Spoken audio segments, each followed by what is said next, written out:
compartimos una charla tiempo atrás, que es Gabriel Barceló, que no solo ingeniero atómico, tiene una vida hecha en la Comisión Nacional de Energía Atómica, sino que también fue miembro del directorio de Nuclear Eléctrica, ¿no es cierto?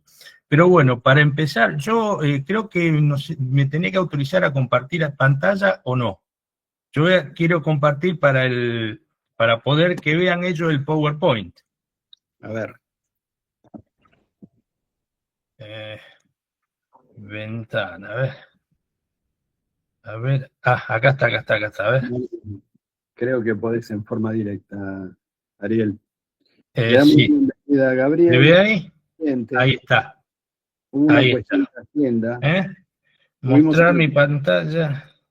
Ahí está. A ver si puedo agrandárselo a esto como presentación. Ahí está, a ver. Bien. Se fue. Va a quedar más chico, a ver.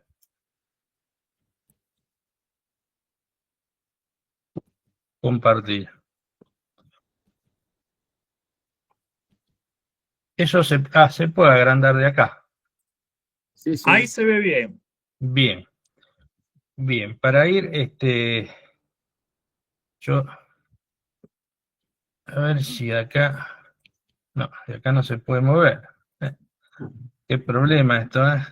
Me parece, porque si no, no lo puedo ir moviendo yo acá. A ver, ustedes, ahí se va la segunda pantalla. Sí, pasaste a la segunda pantalla. Bárbaro, entonces lo voy manejando desde acá. Se puede abrir, ¿eh? Yo lo pude abrir. Bueno, si ustedes lo pueden abrir, mejor. Yo porque, a ver, si yo lo abro acá, a ver, díganme si... no, pero no voy a poder... A ver, de acá. ¿Ustedes pueden ver todo ahora? Ahí está mejor. Sí, yo Bárbaro, bárbaro. Ahí está mejor. Le encontramos la vuelta, ¿viste? Todo Ahí está, se resuelve bien. Vamos para adelante. Básicamente, a ver, esto acá. Ahí está, sí se ve mejor. Hoy, como yo decía, lo que vamos a tratar de desarrollar es una mirada estratégica que conecte qué es lo planteado, ¿no? El tema de el neocolonialismo financiero, la deuda externa, la ecología, la geopolítica, el imperialismo, con algo que está muy en el foco hoy, que es el Plan Nuclear Argentino. Por eso el título le pusimos el Plan Nuclear Argentino y el neoliberalismo colonial, aunque quizás debería haber sido al revés. Bien, avancemos. Básicamente, en el principio de la historia, ¿qué es el imperialismo y qué es la geopolítica? Bueno, fue un fenómeno histórico que se desarrolló porque al principio había ciudades que si había problemas entre esas ciudades, por el agua, por los terrenos, por lo que sea, bueno, se enfrentaban, había guerras tribales o de ciudades, donde todos eran miembros de esa ciudad o de esa tribu, algunos eran labradores, otros eran alfareros, otros tenían funciones de conducción de esa sociedad. Eso, entonces, bueno, se encontraban, luchaban, algunos ganaban, otros perdían, y después cada uno se volvía a su ciudad o a su tribu y seguían con sus actividades, que era agricultor, agricultores, sí, había ya en esa época, el que era alfarero, el que se encargaba de cuestiones públicas, y eso es hasta el 2400 a.C., en la Mesopotamia, donde un rey, Sargón, el rey de los acadios, se pone a analizar el tema y hace un desarrollo que es el primero que lo hace. Agarra una parte de su población y la especializa para la guerra. El gran aporte o descubrimiento de Sargón es crear el primer ejército profesional en la historia de la humanidad. Eso fue 2400 años antes de Cristo, y a partir de ahí, su proyección de su estado, de su reino acadio, fue más allá de la frontera que normalmente tenía y empezó a ocupar la Mesopotamia conquistando ciudades. Ese es el inicio del imperialismo, se lo conoce como el primer imperialismo y después hubo otro. Y además, junto a ello va unido un concepto que es el de la geopolítica, más allá que surge fines del siglo XIX, por un sueco, el tema de la geopolítica. La geopolítica, para definirla muy sencillamente, podemos decir que hay dos especies de geopolítica. Una, que no la van a encontrar en ningún lugar, pero un poco la definición que doy yo, una geopolítica defensiva de aquellos países que no tienen intenciones imperiales. Entonces, como tuvo en su momento Argentina, entonces la geopolítica de Argentina es ver cómo prevé y defiende fronteras por una invasión. En su momento estaba la hipótesis de conflicto con Brasil, la hipótesis de conflicto con Chile, y es una geopolítica defensiva.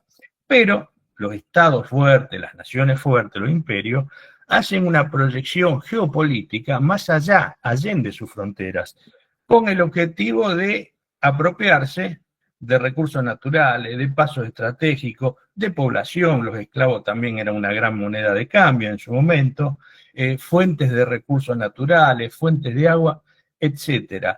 Eso un poco fue la evolución del imperialismo y la geopolítica, donde los primeros fueron los acadios en la Mesopotamia, pero también en la zona de que hoy es Irán estaban los persas, que el imperialismo no solo es el Estado fuerte que invade, sino también obedece a los intereses de su élite de poder interna, que pueden ser políticas, eran hereditarias en esa época, pero también pueden ser élite económica. O sea, generalmente adentro del imperio también hay una élite de poder o una cierta oligarquía o aristocracia, que es la que incide en el curso de ese imperio. Así fue con los romanos, donde la clase dominante eran los ciudadanos, los senadores, que era la clase patricia, ¿no es cierto? Ellos, su geopolítica se centró alrededor del Mediterráneo, al cual llamaron Mare Nostrum. Ellos primero derrotaron a los cartagineses en las guerras púnicas, después derrotaron a la falange macedónica, y así se fueron haciendo de todos los territorios, Egipto también, alrededor del mar Mediterráneo, que era el mar central de la civilización. Hay siempre, ¿qué es lo que vemos en todos estos casos? Que es algo lógico, el fuerte siempre domina al débil. Y si uno tuviera que elegir, siempre es preferible ser el fuerte y no el débil, porque el débil es sometido, es dominado, es explotado, mientras que el fuerte es el que impone las condiciones. Que tiene sus consecuencias y sus atributos, ser el fuerte, y hay que estar dispuesto a pagar esos atributos o asumir ese desafío, ¿no es cierto? Estos imperios que se basaban mucho en la fuerza, lo sucedió en cierta medida una nueva forma de dominación, que todos lo conocemos, fue el neocolonialismo británico, donde no necesitaba invadir, sino que a través de la exportación, en el caso de ellos, de ideologías dominantes, como fue el liberalismo, a través de la importación de su cultura de nación desarrollada, de su potencial bélico también, porque la expansión británica alrededor del mundo surge a partir de 1805, después de derrotar en la batalla de Trafalgar, derrota a las armadas francesas y españolas unidas, y a partir de ahí el Reino Unido, que ya era una potencia, ya se había producido la revolución industrial, que ya era una potencia comercial, empieza con su plan de expansión alrededor del mundo, y ahí van tomando distintos puntos estratégicos para una potencia naval comercial. Así toman las islas que están en el Atlántico, Tristán da Cunha, Santa Elena, toman Malvinas, toman la ciudad del Cabo, que era la parte sur de África, toman la parte de Singapur, que controla el paso de Malaca, van tomando todos los pasos estratégicos. Esa fue la manifestación geopolítica del Imperio Británico, pero a su vez con una práctica de neocolonialismo, donde no necesitaba dominar a las naciones, sino entramparlas en una relación económica donde ellos se llevaban la mayor o la parte más productiva, que era generar valor agregado en su territorio y reducir las colonias básicamente a proveedores de materias primas. Eso lo que es una complementariedad colonial. Otro concepto para tener, nosotros lo que tenemos que lograr es una complementariedad soberana con otros países, porque si uno plantea este esquema con países como China, es como decía la vieja frase, de lo que se trata no es de cambiar de collar, sino de dejar de ser perro.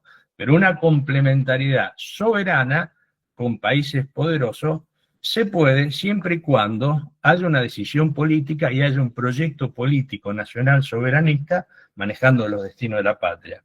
Y así llegamos, ahora vamos a pegar un salto para que no se haga tan largo esto, a la posguerra de la Segunda Guerra Mundial, la etapa de la Guerra Fría. ¿Y qué se produce desde el 45 a los 70? Bueno, ahí se van produciendo la independencia de todos los países. La Segunda Guerra lo que marca en gran medida la caída del poder colonial de Europa como potencia colonial, y surgen los dos nuevos imperios, el imperio americano y el imperio soviético, con ideologías distintas, con esferas de influencias propias, y proyectan ese poderío sobre el globo.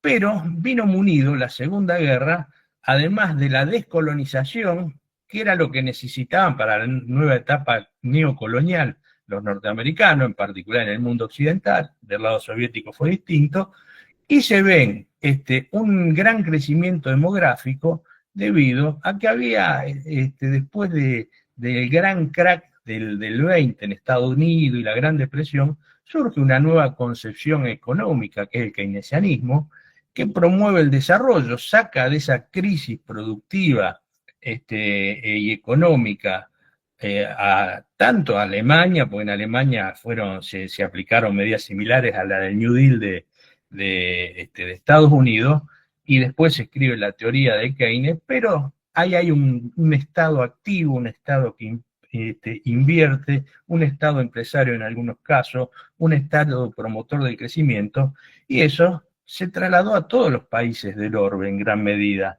Y todos los países del orbe fueron teniendo países con ciertas barreras arancelarias que producían, caso de Argentina, esto se vio claramente durante el peronismo, y se fue dando un crecimiento económico y poblacional en todo el tercer mundo que preocupó en gran medida al mundo desarrollado.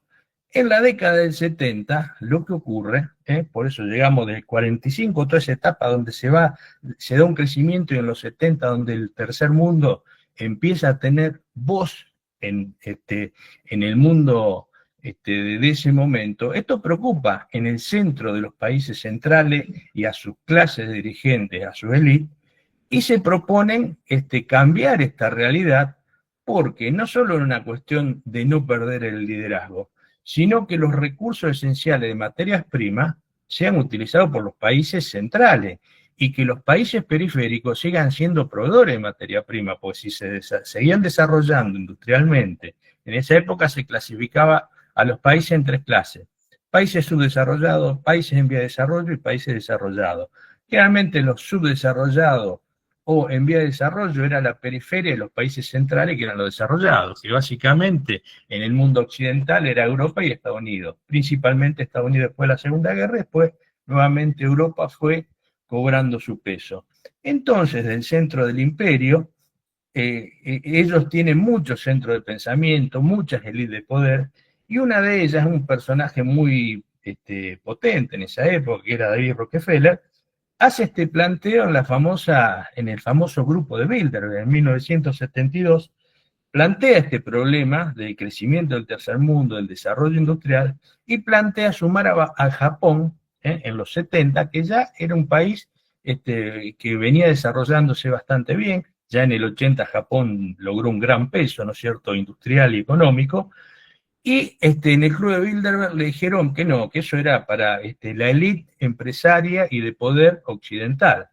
Entonces, David Rockefeller, junto con el ideólogo del momento, Zbigniew Brzezinski, un polaco que se asentó en Estados Unidos, un gran analista internacional y geopolítico, él tiene un libro, El tablero de ajedrez, fundan la Comisión Trilateral, o la Trilateral Commission, cuya función hacía una nueva división internacional de trabajo, pero lo fundamental para la Trilateral Commission era cómo se implementaban medidas para que el mundo desarrollado e industrializado siga haciéndolo, y que el mundo subdesarrollado en vía de desarrollo no se desarrolle más, sean meros proveedores de materias primas o eventualmente algún nivel de industrialización básico, pero no que tengan desarrollo de tecnología o industrias de punta, como se llamaba en ese momento, y a partir de ahí empiezan a implementar algunas cosas. Una de ellas, empiezan a implementar el desarrollo de una doctrina económica, que es el neoliberalismo monetarista. Esto se hace fundamentalmente el desarrollo, más allá que no son los primeros, ya había von Hayek, von Mises, pero lo hace fundamentalmente alguien de la Universidad de Chicago, por eso se llama la Escuela de Chicago, Milton Friedman, muy conocido en los 70, donde su primera experiencia de un sistema neoliberal, no nos olvidemos que veníamos de todos países que tenían una práctica keynesiana, un Estado activo, proteccionista, promotor del bienestar, con arancelamiento comerciales. Bueno, el neoliberalismo plantea todo lo contrario, un Estado mínimo, liberación de aranceles, toda una serie de cuestiones que atentan contra esa protección natural que dan los aranceles y esas industrias que estaban en vía de desarrollo, pero que no podían competir con las del mundo desarrollado. Y a ese neoliberalismo, parecido al liberalismo que nos trajeron los ingleses en el siglo XIX, nada más que bueno, por eso se llama neoliberalismo, la segunda etapa del liberalismo, tiene muchos de esos principios, al cual Milton Friedman le agrega el monetarismo. Y el monetarismo es tratar de manejar la economía en función de la circulación de moneda, de el equilibrio fiscal y una serie de medidas que hace que los estados dejen de ser justamente promotores de la economía. Esto trae achicamiento del Estado, y esto, siempre que hay una contracción económica, que esto es lo que ocurrió en el crack del 20, o sea, cuando hay una contracción económica, siempre hay depresión económica. Cuando yo aplico intereses positivos, si en lugar de producir me conviene poner la plata al interés, pongo la plata al interés, entonces esa plata, ese capital, deja de estar en el circuito productivo, deja de generar fuente de trabajo, deja de generar trabajadores que a su vez consumen y se produce un enfriamiento de la economía. Por eso cuando quieren combatir la inflación, se aumentan las tasas. Esto viene de esa época. Y lo que ya sabe el poder financiero, el poder económico, que si se aplica una contracción monetaria, disciplina fiscal, apertura de comerciales fronteras, eso inevitablemente sí hace que caiga un poco la inflación, quizás porque cae terriblemente el consumo, pero también eso genera una recesión económica inevitable. Y las etapas que fueron llevando este programa neoliberal en las distintas épocas, que arranca en el 73 en Chile, y en la Argentina es la primera vez que se aplica en forma intensiva, con Martínez de Oz. Inclusive yo recuerdo que en esa época vino David Rockefeller, que se había hecho atender y dar un masaje integral en el Sheraton. O sea, esa gente vino a controlar su experimento. Y Martínez de Oz, que era amigo aparte, esto fue recordado, de David Rockefeller, un dandy, un playboy, le decían, miembro de la sociedad rural, aplica este plan que genera cambios profundos en la realidad política, económica, tecnológica del país, ¿no es cierto? Y en el mundo desarrollado, en el mundo, en el centro del imperio, ¿qué cambio hubo en estos 50 años, de esos 70? En los 70 podemos situarlo como la época de la Comisión Trilateral, con mucha incidencia, gobiernos de Carter. En los 80 con Reagan viene la revolución conservadora, que sigue siendo neoliberal ahí, y en el 79 Margaret Thatcher. Ronald Reagan más influenciado por Milton Friedman, Margaret Thatcher por von Hayek. Viene el neoliberalismo de los 90, después la época del consenso de Washington, y después de la caída de la Unión Soviética en el 91, viene el unipolarismo de Estados Unidos, pero toda esa etapa, la ideología de exportación a todo el tercer mundo, a todo el mundo periférico, al sur global, fue justamente neoliberalismo con herramientas que ya veremos. Lo central para ello era mantener esa relación centro desarrollada, periferia subdesarrollada, y lograron en gran medida que muchos países como la Argentina, que eran en vías de desarrollo, terminen degradando o involucionando en su desarrollo, como en otros países. Vamos a la siguiente. ¿Qué herramientas usa el neocolonialismo? Que esto es interesante porque no solo sirve para explicar qué es lo que va a pasar con el plan nuclear argentino. Esto, comprendiendo esto, lo podemos aplicar a los desarrollos económicos, tecnológicos en general, al desarrollo educativo, a cualquier cosa. Uno comprendiendo cómo funciona, cómo opera y los objetivos del imperialismo, que esto es lo que hay que tener conciencia, que nosotros somos una nación colonial del siglo XXI, no es el mismo que el colonialismo del siglo XIX, pero nación colonial al fin. ¿Y cómo usa el poder, las herramientas del poder neocolonial? Básicamente ellos utilizan herramientas de poder blando y poder duro. Estos son términos que acuñó un ideólogo, Joseph Nye. Y básicamente, ¿el poder duro qué es? Y bueno, si vos no hacés lo que yo te digo, te invado, coacciono, como hace actualmente Donald Trump, o como hacía Teddy Roosevelt, el hombre del garrote, basado en un dicho africano, en realidad dice, habla despacio y lleva un gran garrote y serás escuchado. Y eso es lo que hizo, que es al que más se parece a Donald Trump.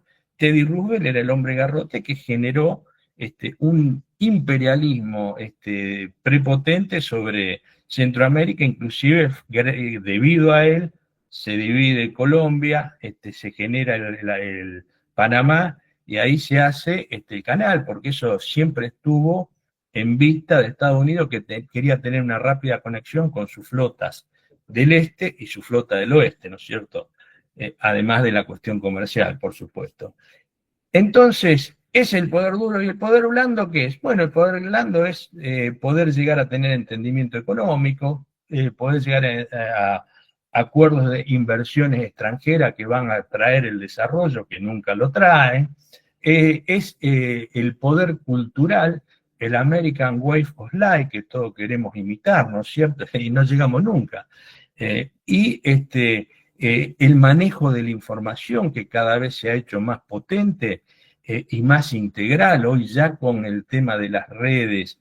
Antes eran los medios de comunicación, que después se transformaron en medios de comunicación globales, que tienen una gran incidencia, pues CNN se ve acá, en Japón, en China, en Rusia y en Uganda.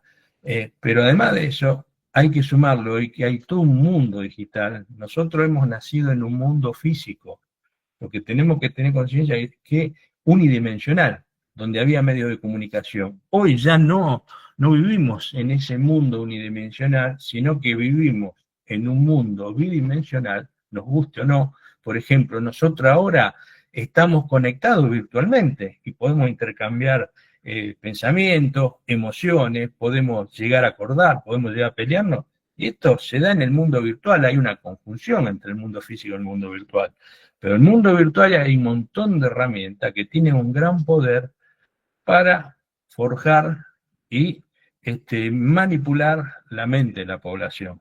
Eso forma parte de, antes le llamaban la guerra psicológica, y hoy más ampliamente o más integralmente se le llama guerra cognitiva. Eso sería poder blando. ¿Y qué usaron de los 70 en adelante? Bueno, básicamente, a partir de Cuba, que eso se da en el 59-60, por eso hay una frase, no es lo mismo que en ese fin de año, ¿no? No es lo mismo el que estaba el 31 de diciembre antes de derrotar a Batista al que estaba el 1 de enero, ¿no es cierto? Y a partir de ahí, Estados Unidos se da a tratar de implementar una doctrina de seguridad hemisférica, porque veía la incidencia de su adversario global, que era la Unión Soviética. Si ustedes recuerdan, tuvo después la crisis de los misiles, que tuvo Kennedy, ahí pudieron frenarlo, pero a partir de ahí, Estados Unidos adapta la Escuela de Panamá, la Escuela de las Américas, y empieza a forjar el nuevo sujeto político de los 70, que son todos los militares, donde los preparan en dos cosas, para el poder y fundamentalmente para la guerra asimétrica, la guerra contrainsurgente. Por eso todas las técnicas de la escuela francesa se enseñan ahí, Por eso en la mayoría de los países hubo desaparecidos, hubo tortura, hubo una metodología aberrante que se aprendió ahí. Pero aparte, si ustedes recuerdan, en los 70 y los 80, toda Latinoamérica se pobló de dictaduras militares, eso no es casualidad, no es que estaba de moda, había un poder que promovía eso, porque los que podían garantizar también la aplicación de esos planes, la implementación del neoliberalismo que iba a destruir Estado, iba a destruir economía, era a través de gobiernos duros, de gobiernos de facto, de dictaduras militares. Por eso casi todas las dictaduras militares tuvieron ministros civiles que implementaron ese neoliberalismo monetarista de la Escuela de Chicago. Todos repetían lo mismo, todos hacían lo mismo. Así pasó en Chile y así pasó en Argentina. Por eso, a la doctrina de seguridad hemisférica con golpe de Estado, fueron golpes de Estado con planes económicos neoliberales. Acá el abanderado de ellos fue Martínez de Oz.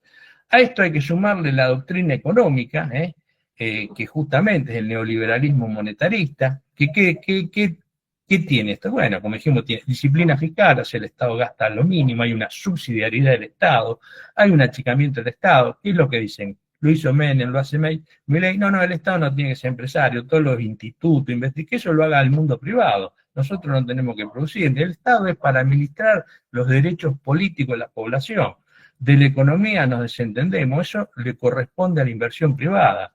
Y aparte, tomando esa libertad de comercio, comercial, se bajan totalmente barreras aduaneras, algo que no hacen los países centrales, porque esa Inglaterra victoriana o Reino Unido victoriano que promovía el libre cambio, ellos nunca fueron librecambistas, ellos siempre fueron proteccionistas, desde mucho antes. Nunca aplicaron el liberalismo y mucho menos la libertad de circulación de los ríos interiores. A nadie se le hubiera ocurrido ir a navegar el Támesis como si ellos vinieron acá para penetrar por el Paraná, ¿no es cierto?, con sus mercancías. Entonces, ese libre comercio, que esto se da con Martínez de Oz, si recuerdan, estaba la propaganda, que se probaban las sillas, entraban sillas importadas, y se sentaban, y por ahí la silla argentina se rompía, y probaba una extranjera que era Made in Hong Kong y andaba mejor. Entonces, claro, estábamos mejor porque podíamos elegir, si no estábamos atrapados.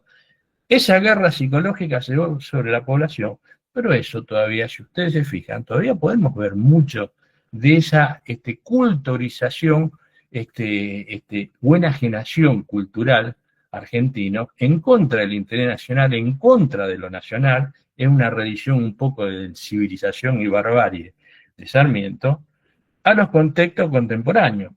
¿Y qué otra cosa trajo, además de ese plan económico? Trajo un instrumento que se dio en parte porque supieron canalizar los eventos que se dieron. En el 73 se da el shock petrolero, donde los países árabes, los mayores productores de petróleo, hacen un boicot petrolero, y eso eleva los precios del petróleo por 3, y después en el 74, 75 también volvió a tener un incremento del 200, 300%. Entre paréntesis, quiero decir que no solo se beneficiaron los países productores de petróleo, sino que todas las multinacionales ligadas al petróleo también se llevaron buena parte de esa torta. Pero todos estos países árabes que se hicieron de muchos dólares, los petrodólares, lo mandaron a bancos europeos en gran medida, por eso se llamaban los eurodólares, y todo ese circulante de plata, el banco, si tiene plata y no la presta, tiene que pagar intereses sobre esa plata que le entró.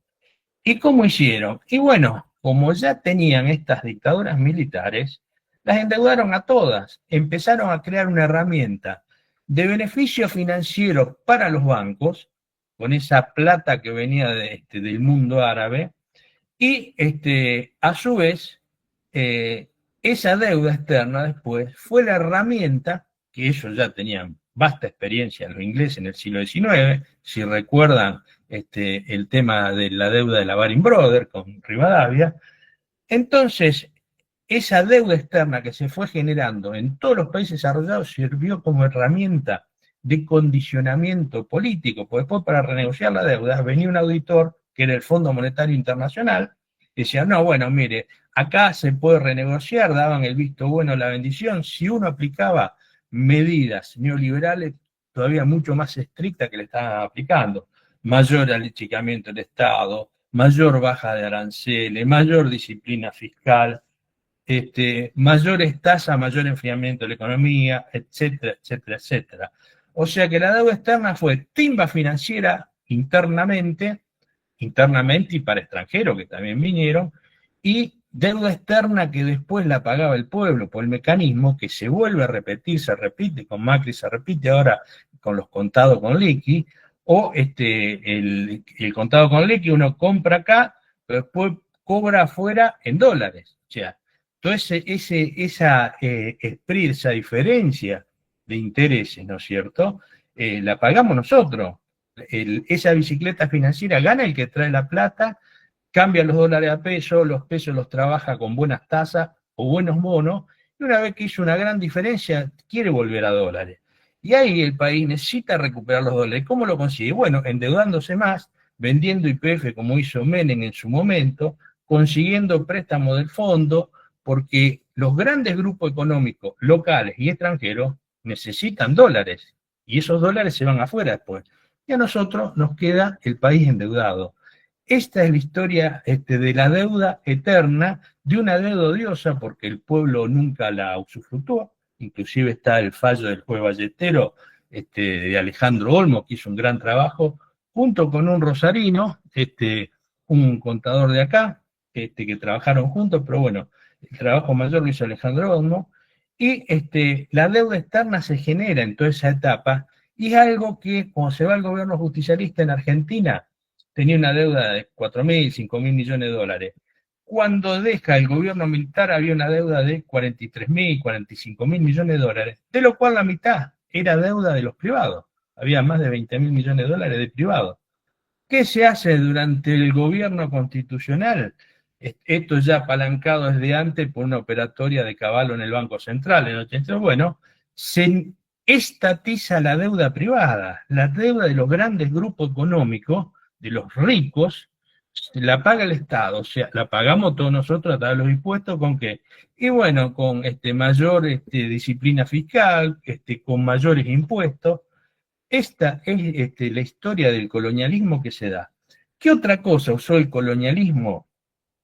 En cierta medida, esto quiero ser cuidadoso, porque es un tema que da para mucho. Inclusive otra de las herramientas que utilizó el colonialismo para atacar el tema de la población y atacar el desarrollo industrial de las naciones fue, en una primera etapa, cuando en el 74 está el informe Kissinger NSM 200 y la estrategia de David Rockefeller de atacar la población, donde que no haya un gran crecimiento poblacional. En esa época venían las fundaciones Ford y la Fundación Rockefeller en países sudamericanos y centroamericanos, hicieron miles de operaciones de anonamiento de trompa de falopio, se promovió mucho la pastilla anticonceptiva. Y en el 1972, donde Perón manda su famoso mensaje de remediación de la tierra, la presidió un canadiense que se llama Maurice Strong. Maurice Strong, totalmente dependiente de los Rockefeller.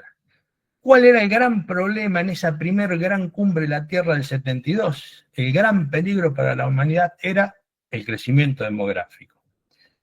Y después, estas mismas cumbres de la Tierra terminaron llevando que el problema no era tanto el crecimiento, sino fundamentalmente era el calentamiento global que se producían por los gases invernadores, el dióxido de carbono, en gran medida producida por la quema de combustibles fósiles, cosa que es real, pero esto lograron crear un argumento para impedir el uso de, que es las tecnologías que usaban los países en vías de desarrollo, el carbón, el petróleo, y creo que todo eso fue en gran medida en contra de las naciones en desarrollo, en particular China, cuya base principal de energía era el carbón.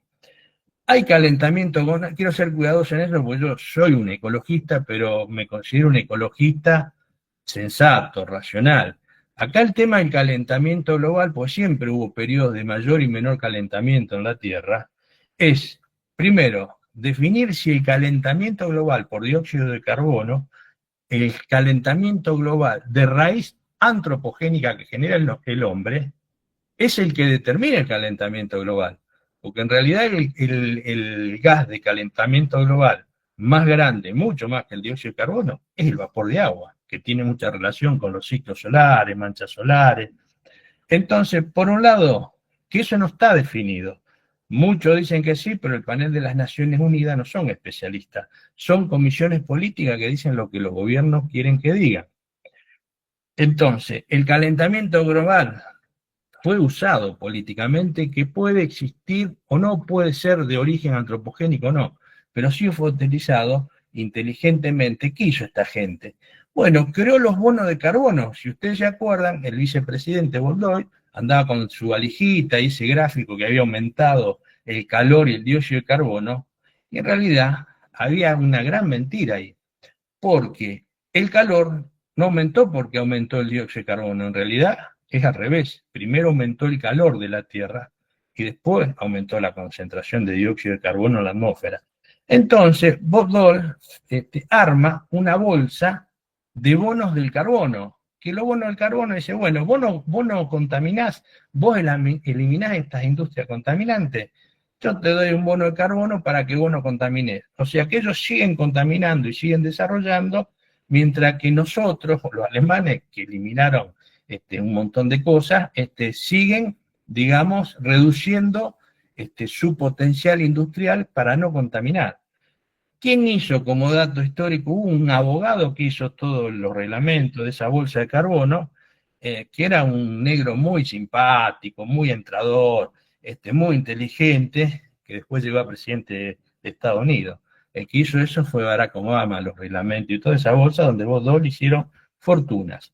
Bien, para seguir, porque me estoy extendiendo mucho, y a su vez los yanquis que acuñaron la doctrina Monroe, y la doctrina Monroe, más allá que algunos quieran retorcerla un poco, sigue siendo la misma. América para los americanos del norte, eso lo hicieron en su momento, 1824, para que los europeos, los imperios europeos no entren en América, y a partir de ahí, ellos siempre consideraron al sur de Río Bravo su patrio trasero, y sigue siendo así, y hoy es muy actual con Donald Trump, que va a generar una presión cada vez mayor, si puede durar y no lo toman antes, sobre todos los recursos naturales que hay al sur del Río Bravo. Nosotros seguimos siendo el patio trasero de Ronald Reagan, ¿qué es? Ronald Reagan, de Donald Trump, ¿qué es? Bueno, ahora vamos a ver un poco cómo evolucionó esa globalización neoliberal, fue una globalización neoliberal productiva y financiera. Productiva porque generó una deslocalización de las grandes multinacionales. Ya en los 90, las 500 principales multinacionales eran responsables del 50%, más o menos, o el 54% del PBI mundial. Y esa deslocalización fue una deslocalización en la producción, porque por ahí ya el auto no se producía, todo en un solo lugar, y esto con muchos otros productos. Por ahí el motor se producía en un lugar, la caja de cambio en otro lugar, como acá en Córdoba, Transa, creo que se llama la empresa, los asientos en otro lugar y el ensamblaje del auto se hacía en otro lugar. Es una producción deslocalizada que no permite que ningún país tenga el gobierno o el control global de la producción. Pero a su vez fue deslocalizada porque mucha de esa base industrial que estaba en los países occidentales buscó lugares donde había mano de obra más barata, más conveniente, y en gran medida se instaló en el sudeste asiático y en particular en China. A partir de ahí China, con sus planes quinquenales y con una inteligencia estratégica, fue desarrollando la mayor base industrial del planeta. Hoy en día, con número concreto, la base industrial china es 300% más grande que la base industrial estadounidense. ¿Y qué hubo en toda esa época también? Una financiarización de la economía. La economía, que siempre uno dice, bueno, es la producción, el comercio, se fueron generando, además de concentrarse más todas las empresas, estas multinacionales manufactureras, las multinacionales de servicios, las multinacionales financieras también, esos entes también fueron creciendo hasta llegar a lo que hoy es en su momento eran los grandes bancos que absorbían a otros y tenían acciones globales, pero a su vez surgieron después ya los megafondos actuales, como BlackRock, como Vanguard, como Star Trek, que son los que en gran medida manejan esas 500 multinacionales. Hoy se ha centralizado y la financiarización de la economía también es que ganan más plata comprando, vendiendo acciones, arbitrando monedas, comprando y vendiendo dólares contra euro, contra yuan, bonos, ganan más con eso que con la producción en sí. Por eso hay una gran timba y se produjo en su momento la crisis de los derivados, que son herramientas financieras de segundo orden, podríamos decir, que actúan sobre acciones, que apuestan a la compra o a la alta o a la baja, pero es aire financiero. Pero el mundo se transformó, que esto es lo otro que hay que ver. Esa producción deslocalizada, también hubo una globalización financiera, y lo que se trataba que haya, que ahora vamos a ver los tres perfiles que hubo, estamos hablando desde el centro del imperio, básicamente del poder atlantista, que es Estados Unidos y la Europa desarrollada. Y hubo la intención de que en esta globalización generar una gobernanza global supranacional, que sean los organismos multilaterales, como la ONU, el Banco Mundial, el Fondo Monetario Internacional, y en particular la Organización Mundial de Comercio, que garantizaba que haya libertad de barreras arancelarias en una fácil circulación de bienes, servicios y capitales.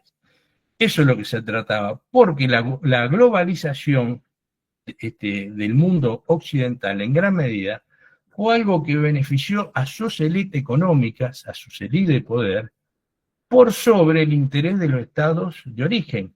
Hasta los mismos estados imperiales que había se vieron perjudicados por esta globalización, que a lo único que benefició fue a los dueños de las empresas, los dueños de la empresa de servicios, manufactureras, los dueños de las multinacionales y de los bancos. Esos son los que realmente se beneficiaron, inclusive a costa de los estados centrales, ni que hablar de los países castigados, primarizados, como el sur global, ¿no es cierto? Y esto hubo, de los 70 y de los 80 a la actualidad, distintos perfiles que se fueron dando, porque confunden mucho, esto lo hago por muchos, no, pero Trump es peronista, parece que es un nacionalista y todo, y puede ser que lo sea para Estados Unidos, porque Trump no es globalista.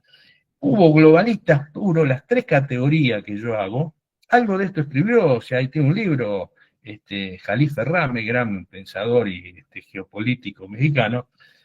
Hay globalistas puros, le llamo yo, que básicamente fueron los demócratas, que beneficiaban esa globalización del mundo en beneficio de las élites económicas de poder del mundo central. Ahí podemos meter a Bill Clinton, Obama. Pongo a Soros, que no fue presidente. Soros fue un gran defensor de este globalismo, porque él tiene un libro, Globalización, donde habla pestes y denuncia la bestialidad de aquellos que formaban parte de un centro de pensamiento, un think tank, que se llamaba Por una nueva centuria de supremacía americana, por Estados Unidos. ¿Y quién estaba en ese think tank? Estaba Donald Rumsfeld, después secretario de Defensa de George Bush, estaba Jeff Bush, el hermano, que era gobernador de Florida, estaba Paul Wolfowitz, que lo mandaron al Banco Mundial, estaba Francis Fukuyama, ese que decía del fin de la historia, estaba Dick Cheney, que fue el vicepresidente de George Bush hijo, y estaba otro más, no me acuerdo, unos cuantos. Toda esa gente, ya antes que asuma George Bush hijo, le decía a Clinton que tenían que invadir 5 países, entre otros Irak, Irán,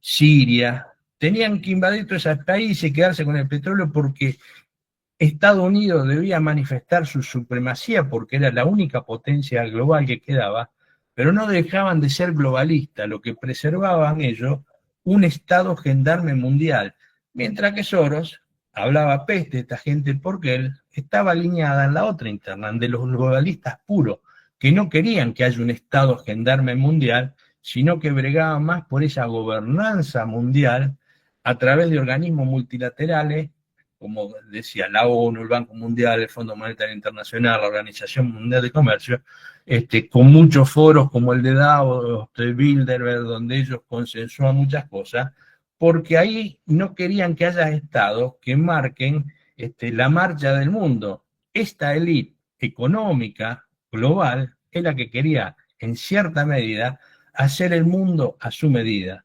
Y esto es algo que dentro del Partido Republicano, en particular con los Bush, y después surge Donald Trump, se han opuesto a esa globalización, prescindiendo de los estados-nación. Entonces estaban los globalistas puros, los globalistas que creían en el Estado gendarme, los supremacistas republicanos, que ahí estaba Bush, ¿no es cierto? Y surge en 2017 alguien que es contrastante con esos dos, con este proceso que era inevitable, ¿no es cierto? Y es Donald Trump. Donald Trump, y yo me acuerdo cuando lo vi, me llamó la atención, era un antiglobalista furibundo. Ahora, y planteaba la erradicación de industria en Estados Unidos, que vuelvan, cosa que está bien para los yanquis. Yo si fuera yanqui, digo, está bárbaro esto. Ahora, Donald Trump no es un ángel que viene a acabar con la globalización en beneficio de la humanidad. Donald Trump viene a reimplantar el Estado, nación imperial Estados Unidos. Eso es lo que viene a implantar Donald Trump. Por eso no es amigo nuestro, no es amigo de nadie. Él, por eso también repudia todos los ámbitos multilaterales y se plantea relaciones y negociaciones bilaterales. Pero esto es importante diferenciarlo, porque si bien los globalistas puros, como los demócratas, los globalistas que preservaban el Estado gendarme de Estados Unidos, como Donald Trump, que es no globalista, pero sí que quiere restaurar el Estado-nación imperial, todos ellos son enemigos nuestros, ninguno de ellos nos va a dar una mano, ninguno de ellos nos va a facilitar que tengamos préstamos para el desarrollo, para que desarrollemos tecnología. Todos son enemigos porque Argentina es una nación colonial y ellos son los que nos colonizan. Esto es lo que tenemos que tener en claro, no solo a nosotros, a toda Latinoamérica y muchos otros países del mundo, ¿no? Sigamos adelante, pues se me está haciendo largo. Bien, ¿y qué hay que ver ahora ya con mirada adentro?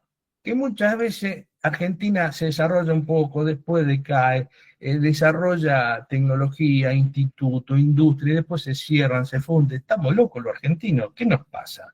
Porque somos capaces, somos lo mejor del mundo, todo, pero después nos pasa esto. Bueno, si no entendemos que en realidad no hay una Argentina, sino que hay dos Argentinas, esto lo tomé de un viejo libro de un social cristiano, Sonego, que él decía, las dos Argentinas, se llama el libro, pero es así, acá hay dos Argentinas, hay una Argentina nacional, popular, federal, soberanista, que quiere desarrollar un país para todos, pero a su vez hay otra Argentina, una Argentina oligárquica, liberal, siempre si falla, porque la oligarquía no puede estar en contra del pueblo si no tiene el apoyo externo, siempre funcional a la geopolítica imperial, sabe que no puede impedirse, pues si no te invaden, que pugnan entre sí prácticamente desde el inicio de nuestra nacionalidad. Esas dos Argentinas siempre existieron, las podemos encontrar en el siglo XIX, pero actualmente en Argentina, tomando del 76 ahora, o antes si uno quiere, siempre vienen pugnando esa Argentina nacional y popular que cuando estuvo el país creció, el país se desendeudó, el país desarrolló industria, el país desarrolló tecnología, desarrolló institutos, y cuando la Argentina oligárquica, para poco, neoliberal, Cipaya tomó el poder, el país dejó congelados sus proyectos, el desarrollo, abrió frontera, se endeudó más, generó desocupación, generó recesión económica, generó un país, una destrucción social, económica del país, porque es un país para poco y para rico, donde en ese esquema el pueblo pierde, la nación pierde, pero ellos ganan. Entonces, ¿cuál es el modelo político cipayo? Bueno, básicamente en Argentina podemos ver cuatro olas neoliberales desde la época de la dictadura. La primera ola neoliberal, que tenía un alineamiento geoeconómico con Occidente, en esa doctrina de seguridad nacional y de las fronteras ideológicas. La primera fue con Martínez de Oz, La segunda ola neoliberal fue con Carlos Saúl Menem, que podemos tomarlo con De la Rúa juntamente. La tercera ola neoliberal es Macri. La cuarta ola neoliberal, más allá que usaron la careta narcocapitalista, en realidad son narcocapitalistas esta gente, son liberales, los que manejan todas prácticas y medidas y normas de acción totalmente neoliberales. Entonces, cuando esas 4 olas neoliberales, gobierno cipayo, pro-oligárquico, pro-grupo económico, han tomado el poder, han destruido todo lo otro. Han producido una jibarización del Estado, apertura comercial, desindustrialización, primarización de la economía. En esas 4 olas neoliberales pasaron eso, y estamos hablando del 76 al presente, en los últimos 50 años, 40 años. Generaron endeudamiento externo y colonialismo económico por las imposiciones de los organismos internacionales como el Fondo Monetario Internacional para renegociar, con una deuda odiosa. Y produjeron también, del 76 ahora, que esto también para ver en Argentina, una concentración de la riqueza. La oligarquía ya no es más la oligarquía vacuna. La oligarquía ya cuando deja a Martínez Dios y la dictadura, ya se habían formado grupos económicos, los holding diversificados, que tenían base industrial, tenían base comercial, tenían bancos, tenían financiera, y son grupos integrados. Y esos grupos fueron creciendo, algunos o se fundieron o fueron absorbidos por otros y surgieron otros nuevos, como por ejemplo, Otto es un grupo que surge y crece en la distribución y comercialización de productos alimentarios. Uno nuevo fue Alperín, que es Mercado Libre, la empresa más nueva, pero no queda duda de dónde juega. Y otras más tradicionales que ya existían, como en su momento era la naviera Pérez Compán, hoy se nombra poco, porque Pérez Compán es la dueña de Molino Río de la Plata. O sea, todos esos grupos, Garovalio Surraquín, que creo que ahora crea Garovalio, uno de los principales petroleros del país. Esos grupos económicos han crecido y se han consolidado en esas 4 olas neoliberales, o surgido en el transcurso de la misma, y han utilizado un montón de mecanismos de saqueo y desacción al pueblo argentino financiero en beneficio propio y en detrimento de la nación y el pueblo. Y esto es lo que hay que tener en claro cuando critiquemos. Los grupos económicos argentinos son argentinos de nombre, pero en realidad todos sabemos que el gran capital nunca tiene patria, pero estos grupos económicos es la oligarquía contemporánea argentina y hay que tener identificado claramente el enemigo y claramente todo esto están atrás de Milei. Si no, si ustedes se ponen a ver lo que eran las primeras leyes, el decreto de Milei, la ley base, benefician a un sector. Sigue siendo un gobierno de ricos para poco en detrimento de todo. Vamos al siguiente. Y ahora ya vamos entrando a la parte tecnológica para entrar al plan argentino. El desarrollo científico y tecnológico no fue lo mismo cuando gobernó una Argentina, la nacional, popular, soberanista que quiere desarrollo, a cuando gobernó la Argentina minoritaria, la oligarquía, los grupos económicos. Y ahora lo vamos a ver en concreto. Cuando gobernó la Argentina nacional y popular para tomar el periodo del peronismo, ayer salió muy interesante una publicación de la Paz Turondo, entonces hay que interaccionar, lo incorporamos a esto que el pueblo tenía lindo, detallado. ¿Qué se desarrolló? Bueno, se creó en la época del primer peronismo el Ministerio de Asuntos Técnicos, que después el kirchnerismo, cuando toma el poder, crea en un momento el Ministerio de Ciencias Técnicas, es más o menos lo mismo. En la Constitución del 49, artículo 37, hubo una regionalización universitaria donde empieza a desarrollarse todo un área de investigación con mucho énfasis en lo regional en las universidades y se hacía énfasis en la investigación aplicada. Eso está en la Constitución, en el artículo 37, en la Constitución del 49, para que vean lo importante que es cuando hay un proyecto nacional. Se creó la Dirección Nacional de Investigaciones Técnicas y Científicas, se creó la Comisión Nacional o el Consejo Nacional de Investigaciones Técnicas y Científicas. Si ustedes se ven, invierten las dos últimas, eso es lo que después fue el CONICET.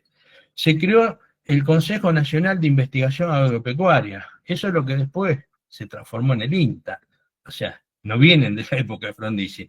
Y también en el 50 se crea la Comisión Nacional de Energía Atómica, con sus problemas, la discusión de Richter, pero bueno, se creó y todavía está. y es uno de los sectores clave de la energía donde Argentina, al haber habido, a pesar de todos los tropezones, de todos los boicots que hubo a todo el área del sector nuclear, hoy tenemos todavía recursos humanos de lujo y somos referencia en muchos aspectos a nivel internacional, o somos uno de los actores principales a nivel internacional. Y en el año 48 se crea la Universidad Obrera Nacional, que es hoy lo que conocemos como Unidad Tecnológica Nacional, que es la única universidad que no es regional, sino que es a nivel nacional. Las facultades que tiene son las regionales de la universidad. Todo esto, ¿cuándo lo volvemos a ver? No lo volvemos a ver durante el menemismo. Por eso yo a veces digo, no hay que ser peronistas de cartón. El menemismo no tuvo nada que ver con todo esto que hizo el peronismo, además en el tema económico, en el tema geopolítico, en un montón de cuestiones. El menemismo formó parte de una de las olas neoliberales. El kirchnerismo, que podemos decir, sí, bueno, pero no tenía el perfil del peronismo fundacional, era más socialdemócrata, más progresista. Puede ser o no. Lo que es concreto, que mientras tuvo el kirchnerismo, la gente vivió mejor, hubo producción, hubo trabajo, se creó el Ministerio de Ciencia y Técnica, se creó el ARSAT, todo el tema satelital, se terminó Atucha 2 la había parado Menem, y esto, nucleoeléctrica, que tiene, si bien se armó en la época del menemismo para administrar las centrales nucleares, que antes creo que estaban en la órbita de la Comisión Nacional de Energía Atómica, esto quizá después Gabriel Barceló nos puede explicar mejor, pero en el 94 se crea Nucleoeléctrica para administrar, se queda con las centrales nucleares para venderlas, después ese era el objetivo, ponerlas afuera de la órbita para venderlas. Si bien era un organismo de administración, tiene una división interna de diseño, y esa división de diseño es la que terminó diseñando o llevando a cabo todas las trabajos intelectual de ingeniería para terminar Atucha 2, porque los alemanes no querían, y se terminó Atucha 2 con tecnología alemana, pero con inteligencia argentina. Así que vean lo importante que fue en esa época el kirchnerismo. Se desarrollaron los radares, se desarrolló el plan Conectar Igualdad para digitalizar a los chicos, a la educación, hubo planes de promoción de la industria electrónica. De la industria naval se construyeron buques, yo ahí fundé una regional de SAOCINRA, el Sindicato de los Obreros Navales, yo nada que ver con lo naval, pero como uno es militante y estaba Cayo Sotelo Ayala, uno siempre en la política para servir a los compañeros, aparte nunca había fundado una regional de un sindicato, vino bien, por eso hay cosas que quedó a medio camino en la industria naval del kirchnerismo, pero se hicieron cosas, se desarrolló toda la industria del área del software, YPF se nacionalizó, gracias a eso tenemos vaca muerta hoy, y no podemos tener la principal empresa de energía en manos extranjeras, no te pueden gobernar la energía, que aparte Repsol hizo un desastre. Se creó YPF litio ya en esa época, pues se veía la potencialidad del litio, se repatriaron certificados, se aumentaron los salarios, o sea, eso es cuando hay un gobierno nacional con un proyecto nacional, se hacen estas cosas en el desarrollo del conocimiento, la ciencia y la tecnología. Cuando hay gobierno cipayo, ¿qué ocurre? Bueno, ahora lo vamos a ver. Cuando hay gobierno cipayo, Argentina en la época de Perón había desarrollado el Pulqui 2, un avión a reacción, uno de los 3, 4, 5 países que tenía esa tecnología. Lo hizo Curtán, un alemán que vino en Córdoba, todo lo que quiera, pero se desarrolló acá. Estábamos en avanzada. Siempre se intentó desarrollar el submarino nuclear, en el año 67 lo plantean los militares, y eso nunca lo pudieron concretar, porque eso va en contra de la seguridad y del dominio que tiene el hegemón. Termino lo del Pulqui, que quiero apurarme y dejo cosas sin terminar. Y el Pulqui 2, ¿qué pasó? No, bueno, cuando vino la Libertadora hubo un acuerdo con Inglaterra que no iba a proveer de aviones a reacción, los Gloster Meteor. Argentina ya tenía algunos de ellos, algunos de los Gloster Meteor son los que bombardearon Plaza de Mayo. Iban a venir 25 Gloster Meteor, creo que vinieron 4 nomás, pero el proyecto se discontinuó. ¿Cómo vamos a descontinuar un proyecto que era señero de un avión prototipo ya probado y que funcionaba? Bueno, en el 76, época de Martínez Dios, por ejemplo, muchas cosas ocurrieron. Yo me acuerdo de una, había una industria neumático FATE que había creado una división electrónica. Esa división electrónica tenía, algunos se acordarán, máquinas de cálculo que era la marca Cifra, muy buena. Bueno, todo eso lo tuvieron que cerrar. Otra fábrica que hacía motores, esto lo conozco de cerca porque es de mi ciudad de origen, Cerveni, Motores Cerveni, había desarrollado también toda una división en Entre Ríos, en Paraná, no sé si había promoción industrial, y había desarrollado toda una división de electrónica. Yo llegué a tener las calculadoras Cerveni. Y después, ¿qué pasó? Se fundieron todo. En muchas de esas fábricas se prendieron fuego que tuvo que pagar el seguro. Pero bueno, llevaron a eso estos gobiernos cipayos. Durante Menem, ¿qué ocurrió con la tecnología y todo? Con Menem ya Alfonsín había detenido el desarrollo en Falda del Carmen, que es donde estaba toda la tecnología misilística para el Cóndor 2. Menem no solo siguió discontinuando el programa, sino que les entregó el misil a los norteamericanos, algo vergonzoso, algo que debería haber sido fusilado por traición a la patria. En el siglo XIX, el famoso caso Dreyfus es por haber pasado datos del cañón francés. Le entregó el misil completo y no pasó nada.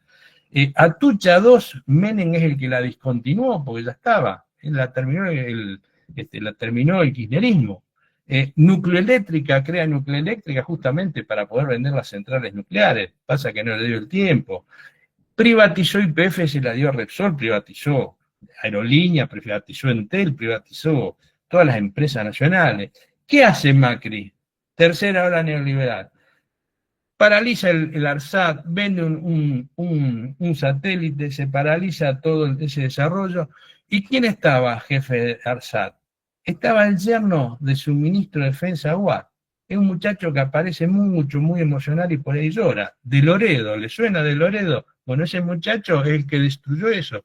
Esta gente es peligrosa y sigue estando. Por eso es bueno recordarse los nombres. La Comisión Nacional de Energía Atómica tuvo un gran estrangulamiento económico, congelación del proyecto Karen. Milei, ¿qué hace? Lo mismo, destrucción de institutos científicos, fíjense todo lo que cerró, estrangulamiento de la Comisión Nacional de Energía Atómica, congelación del proyecto Karen de nuevo, pero bueno, esto para hacer una comparación de qué es lo que puede ocurrir si uno conoce el contexto político, qué puede ocurrir abajo con la base económica y la base, digamos, política. Bien, y ahora ya entrando a la segunda parte, continúo para, así vamos a las preguntas todos juntos. El plan nuclear argentino. ¿Qué necesitaríamos en un plan nuclear argentino? Bueno, para una Argentina desarrollada tenemos que considerar centralmente 4 aspectos. Por un lado, su aporte como generación de energía a la matriz energética argentina que debe ser diversificada y autosuficiente. Había planteado en el plan argentino una nueva central nuclear, ¿no es cierto? ¿Qué aporte hace la energía nuclear? Alrededor del 7,5%. Nosotros tenemos reserva de uranio que no explotamos, pues se compran las tortas amarillas de Azerbaiyán, me parece, pero tenemos reservas comprobadas que al consumo actual tenemos reserva para 150 años. Eso tenemos que hacerlo acá.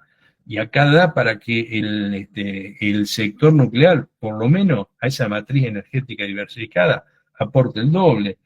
Por eso hay que desarrollar infraestructura, hay que fortalecer la Comisión Nacional de Energía Atómica, hay que potenciar y cuidar el clúster industrial atómico, que son todo el conjunto de empresas que funcionan alrededor de todo esto. No solo eso, una de ellas, la principal, era la industria metalúrgica de Gasper Carmona. Fue la primera que privatizaron porque es la que hace el recipiente de presión. ¿Y qué es lo más valioso que tenemos ahí? Lo más valioso que tenemos, por supuesto, las centrales son valiosas, todo es valioso, pero los recursos humanos, cuesta mucho formar esos recursos humanos. Lo que más le cuesta a una nación recuperarse es cuando hay áreas del conocimiento industriales que se cierran, donde se forman en terreno los recursos humanos, después de la universidad, y bueno, cuando eso no está más, o emigran esa gente, o dejan de estar. Entonces, cuando queremos volver a formar eso, que es muy complejo, como el área dejó de existir hace 20 años, y bueno, no tenemos más recursos humanos. Algo de eso pasó que sería bueno que lo cuente, yo hago la introducción, por las dudas no sé si todavía está, Gabriel Barceló, lo aprendí de él, dice, nosotros dice, dominamos en envase, está con tecnología Candu canadiense, la central, dice, y nosotros dominamos esa tecnología, y los canadienses ya no la dominan más, porque dejaron de producir ese personal. Por eso es tan importante mantener en actividad determinadas áreas que son estratégicas. ¿Qué otra cosa debería contemplar desde el punto de vista nacional un plan nuclear argentino? Bueno, el desarrollo de tecnología, de productos exportables, de reactor de investigación, radioisótopos. Argentina ya lo ha hecho. Ha enviado reactores en general de investigación a Australia, Holanda, Argelia, Egipto, Perú. Esto ya se ha hecho, no es que podemos hacerlo, no, ya se ha hecho. Hay que seguir haciéndolo. Y el cuarto punto, que es el más problemático, pero yo no le quiero escapar el bulto, es el tema de la seguridad nacional. El sector nuclear argentino es central para la seguridad nacional. Hay una vieja frase en latín que dice, si vis pacem para bellum. Significa, si quieres la paz, prepárate para la guerra. Porque cuando hay problema entre las naciones, y no se puede resolver de ninguna manera, si nos acordamos al principio de la charla, el fuerte siempre se impone al débil, el fuerte impone las condiciones, y si queremos tener un ámbito territorial de soberanía en nuestro país, dentro de nuestros límites, esto hay que defenderlo, porque los países poderosos quieren imponer sus reglas, como por ejemplo ocurre actualmente y desde hace más de 150 años con Malvinas. Es nuestro todo, pero el poder lo tiene el Reino Unido, y las vamos a recuperar, hay que seguir bregando, pero el fuerte impone las reglas, el débil no le queda otra alternativa que acatarla. Y también traigo una segunda frase en eso, que estaba inscrita en los cañones de Luis XIV y creo que los de Napoleón también. En los cañones estaban inscritos Ultima Ratio Regum, que significa la última razón del rey. Si no nos ponemos de acuerdo, si no podemos de alguna manera encontrar una solución diplomática, consensuada y todo, y bueno, vamos a la guerra, así definen las naciones.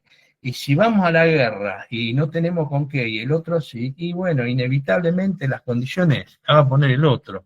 ¿Y en qué puede aportar esto el sector nuclear argentino? Básicamente hay dos cosas, seguramente hay más. Puede aportar al poder de disuasión con armamento atómico o con la provisión de la central de potencia a submarinos, que son lo que se conocen como submarino atómico. ¿Por qué? Porque no es para entrar en guerra. Sería una locura ir a la guerra contra el Reino Unido, que tiene 200 cabezas nucleares con los misiles, con submarinos nucleares que te lo pueden traer hasta 1000 kilómetros y te lo tiran de ahí y desbastan la Argentina. Esto no es para armarse para pelear, es armarse para poder tener un mínimo poder de disuasión. Y yo como ejemplo le doy algo. Una cosa es Corea del Norte, sin misiles, sin bomba atómica, y otra cosa es ahora Corea del Norte, que prueba los misiles y ya se sabe que tiene bomba atómica. Entonces, no es que Corea del Norte sería una locura que le declare la guerra a los Estados Unidos, pero ya los Estados Unidos saben que tiene un costo mayor tratar de imponer sus reglas a Corea del Norte. ¿Por qué? Porque el poder de disuasión de Corea del Norte aumentó. Y esto pasa en todo el mundo y a lo largo de la historia. El plan nuclear argentino, que ya había uno antes de Milei, el alineamiento era básicamente construir una nueva central de potencia, Atucha 3, de 700 megawatts, parecida a la Candu, que es la que está en embalse, la tecnología, son las Atucha 1 y 2 tienen tecnología de un receptor único de presión, donde ahí adentro están los elementos combustibles, mientras la canadiense, la de embalse, tiene caños o tubos de reacción. Son distintos diseños. Lo que tiene la de embalse también, no solo Argentina domina toda la tecnología, sino que el costo de producción de megawatt es menor, o sea, es más eficiente en ese sentido. El otro objetivo era la terminación de la central compacta del Karen, que fue una idea original de Argentina que viene siendo boicoteada sistemáticamente, que era el Karen 25, que hoy se llegó a 32,5 megawatts, pero esto acá ha sido boicoteado sistemáticamente, porque hay otros que también quieren llevarlo adelante, y bueno, si Argentina no lo desarrolla, estos cipayos van a tratar, que ya dijeron que no, que no se desarrolle. Pero esto no es para compararlo con las grandes centrales de potencia. El objetivo de estos digamos, son centrales pequeñas modulares, es para que tenga una funcionalidad en lugares donde no se justifica que haya grandes centrales. Y en modular se pueden ir poniendo distintos módulos, digamos, progresivamente.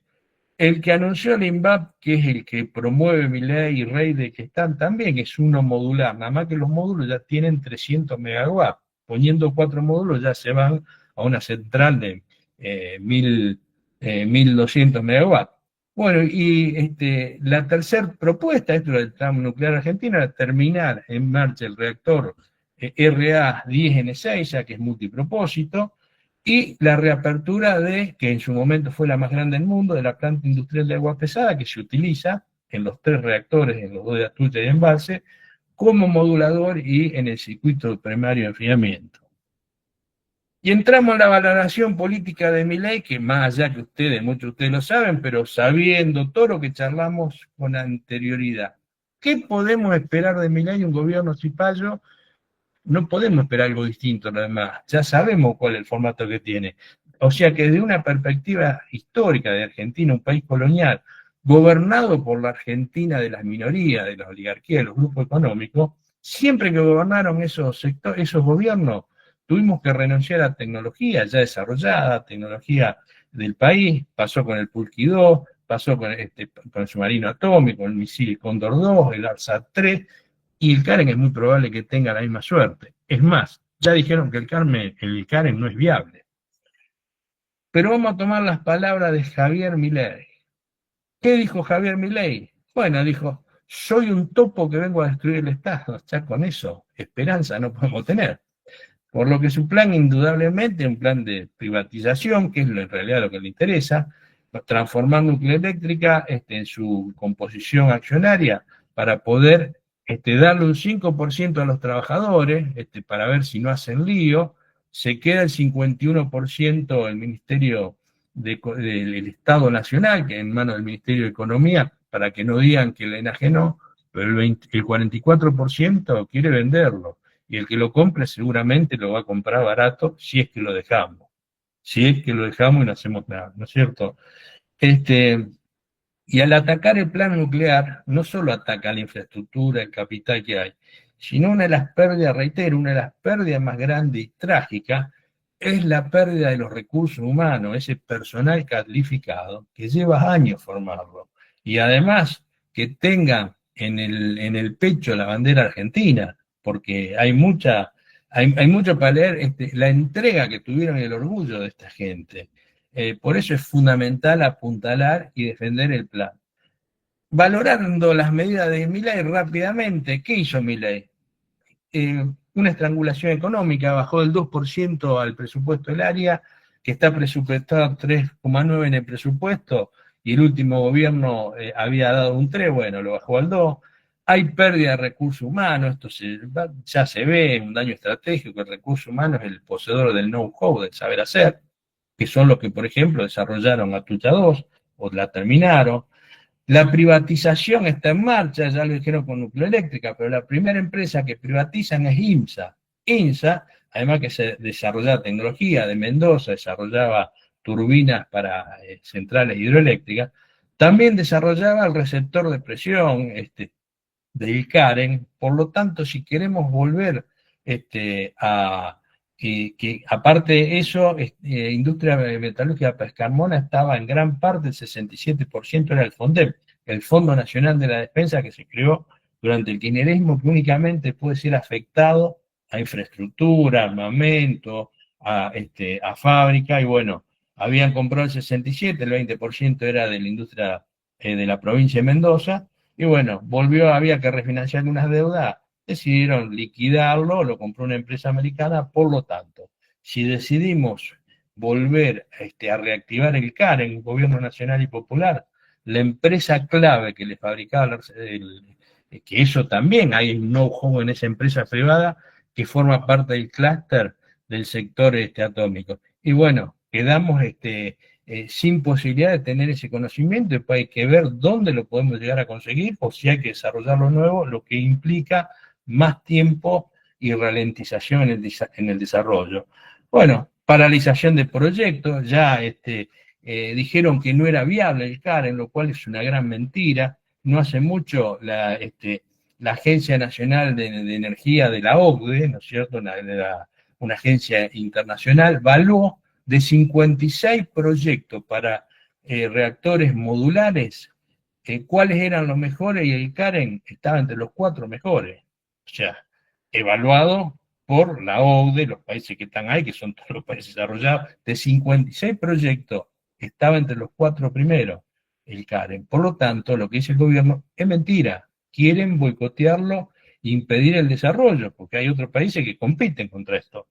Y lo otro, que hay un cambio de perfil estratégico de destrucción y dependencia, básicamente eso.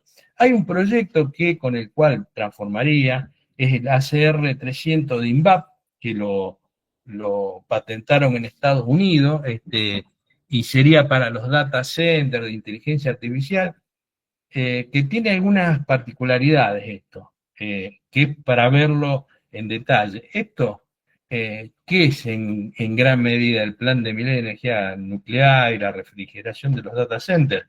Yo, mi humilde punto de vista, creo que todo esto es humo proselitista, es una excusa para tapar el congelamiento del plan nuclear y devastarlo, y privatizando lo que se pueda privatizar. Como decía, este proyecto, que aparte es una patente en Estados Unidos que hizo el INVAP, que trabaja muy en connivencia con la Comisión Nacional de Energía Atómica, una empresa nacional, bueno, patentaron esto en buena hora. El problema, que puede ser un problema o algo bueno, es que algo que también ocurre con el CAREN. El ACR 300 utiliza uranio de bajo enriquecimiento, específicamente dentro del rango del 3 al 5% de uranio 235, que sería el enriquecimiento, el fisible. Entonces, eso genera dependencia externa, porque Argentina, si bien tiene la planta, el complejo tecnológico de Pilcanilleu, donde se hace por difusión gaseosa en membrana. En realidad hoy lo que hay más es la generación de enriquecimiento de uranio, todos lo habrán visto por los medios, con ultracentrifugadora, que es un poco lo que le quieren frenar sistemáticamente a Irán, ¿no es cierto? Pero todo eso nosotros lo podemos desarrollar. En lugar de ser un problema, podría ser una oportunidad esto. Primero habría que priorizar, decir, bueno, che, tenemos que desarrollar una nueva central atómica.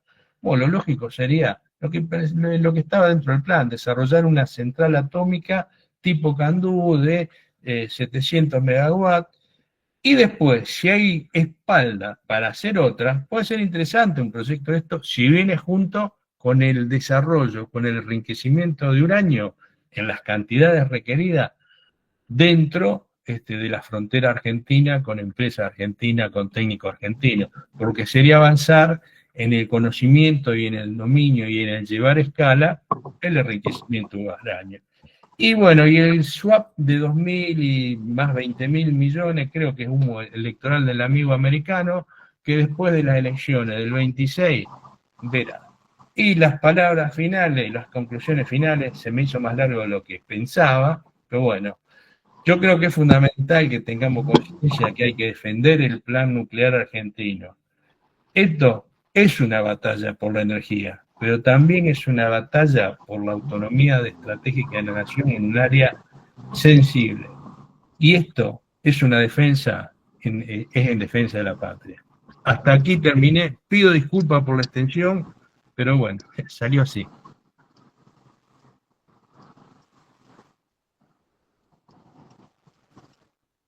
Bien. Muy bien, Ariel, maravillosa presentación. Tenemos 2 compañeros que han levantado la mano. Supongo que son preguntas o acotaciones.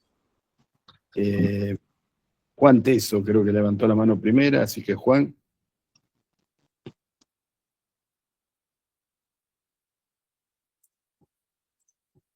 Tenés que desmutear el micrófono, Juan. Hola, buenas noches a todos. No, creo que es un error. No, yo no he levantado la mano. Lo vi a Gabriel Barceló que levantó la mano. Yo lo Bien. único, digamos, aprovecho para decir que me pareció una exposición muy interesante, muy detallada y que nos ha servido mucho a todos, sin ninguna duda.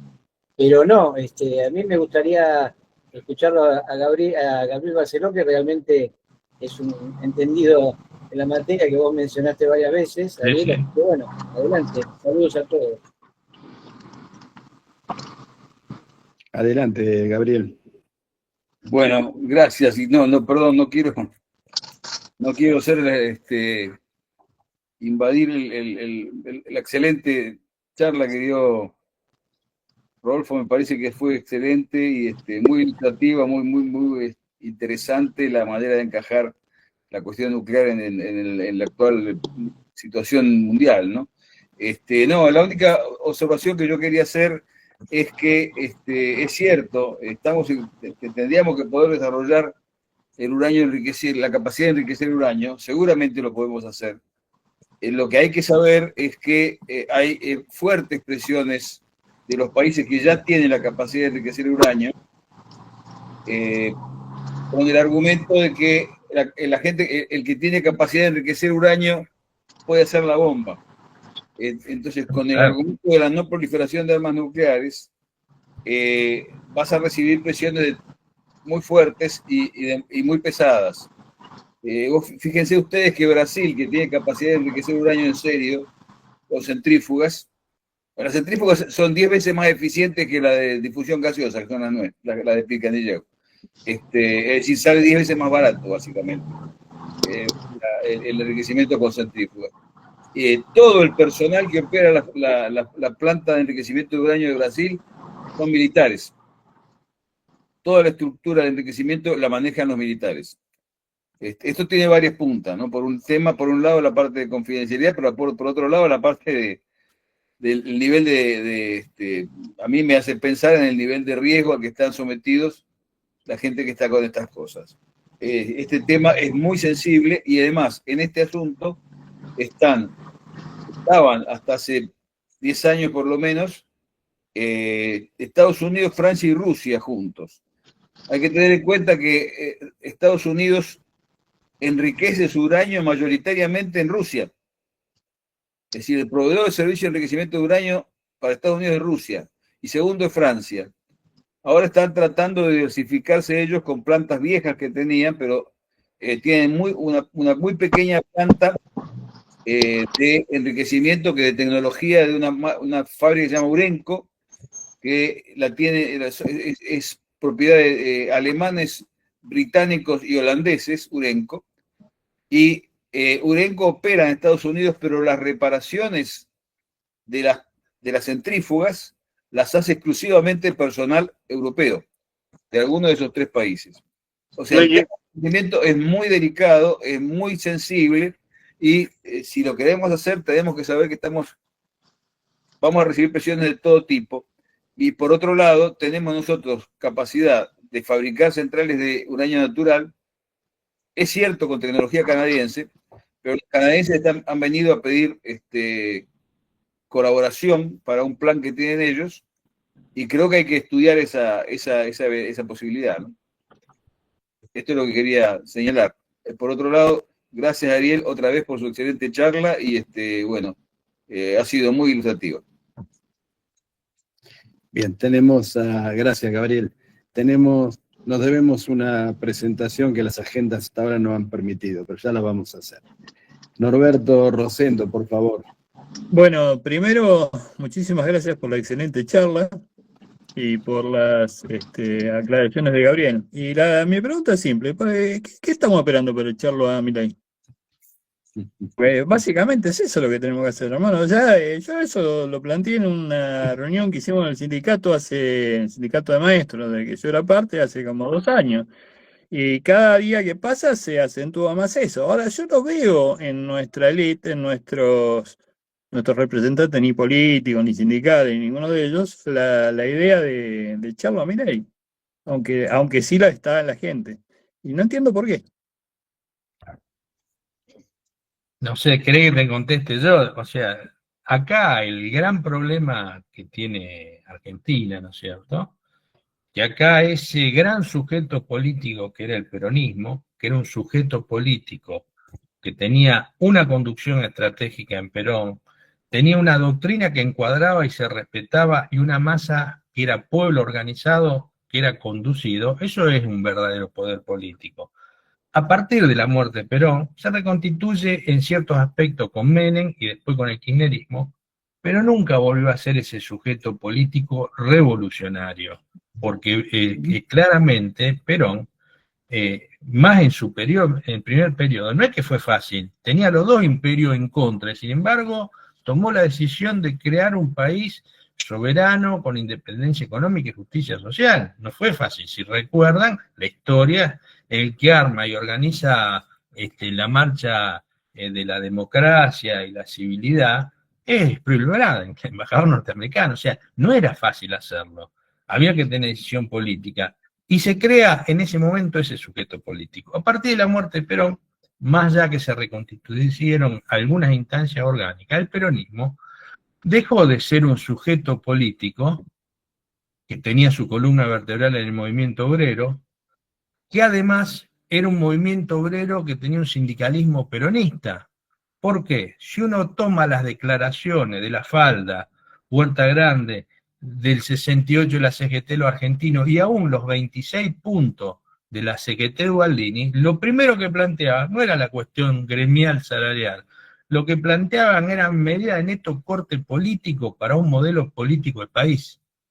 Eso se fue degradando, el movimiento obrero dejó de ser, cuando deja de ser eso y pasa a ser un movimiento obrero donde prioriza el gremialismo, eso deja de ser la columna vertebral y a su vez el peronismo deja de ser un sujeto político y se transforma, lo que yo digo, en un continente político donde adentro del mismo hay distintos sujetos políticos, distintas sorgas, que tienen su conducción y que tienen a veces hasta concepciones antagónicas entre sí, esos sujetos que están dentro del continente político del peronismo, y disputan espacio de pelea de poder, y puede pasar lo mismo que ocurrió en Bolivia. Ya lo decía el Martín Fierro, si los hermanos se pelean, lo devoran lo de afuera. Acá, hasta que no podamos volver a reconstituir un sujeto político con una conducción, que ya no puede ser la conducción de Perón, tiene que ser una conducción encuadrada en un programa de gobierno explícito, en un modelo de país explícito, pero no se le puede dar más cheque en blanco a nadie.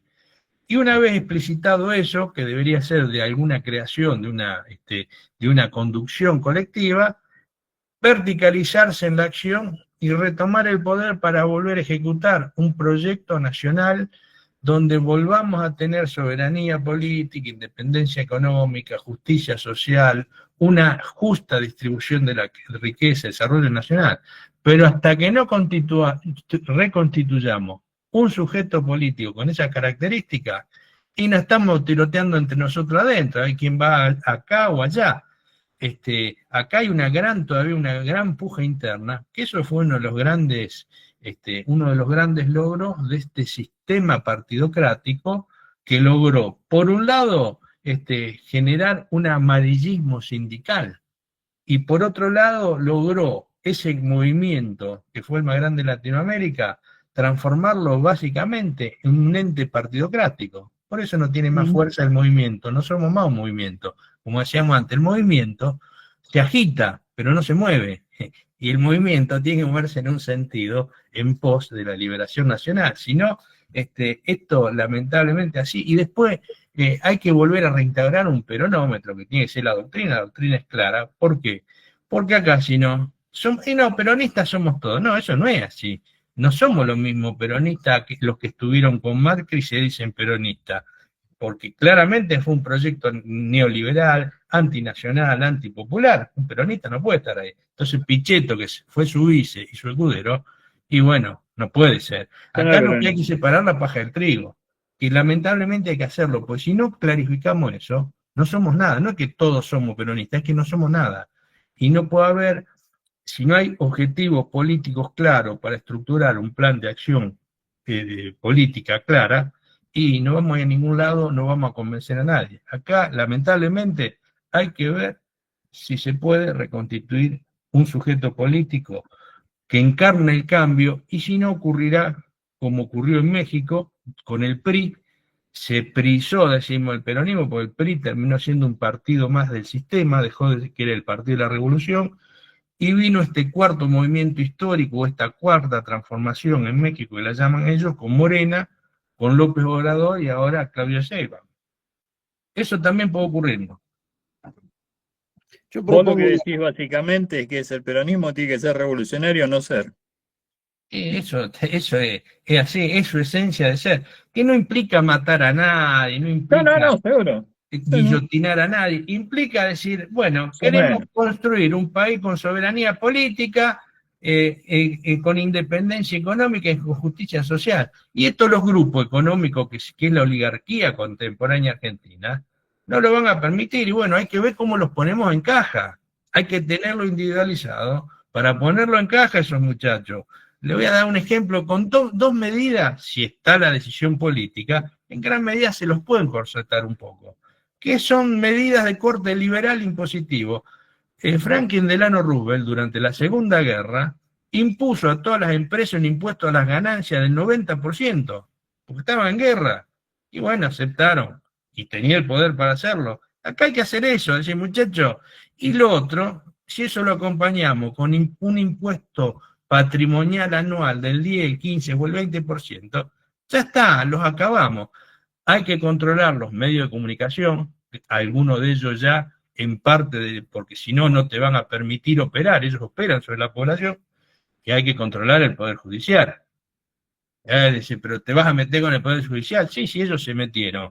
Comodoro Pro, le dice el Gato Silvestre, fue así. La justicia, yo lo sé porque inclusive estoy llevando un juicio para que le den salud a todo acá a la municipalidad, que agarró la onda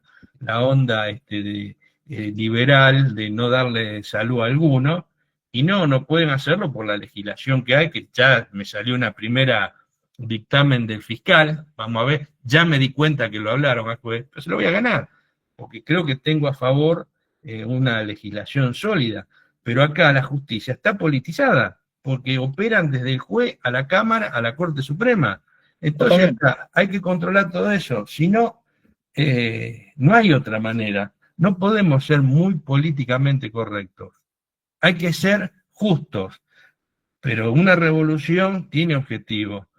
Y la obligación del conductor de ese perón es ganar.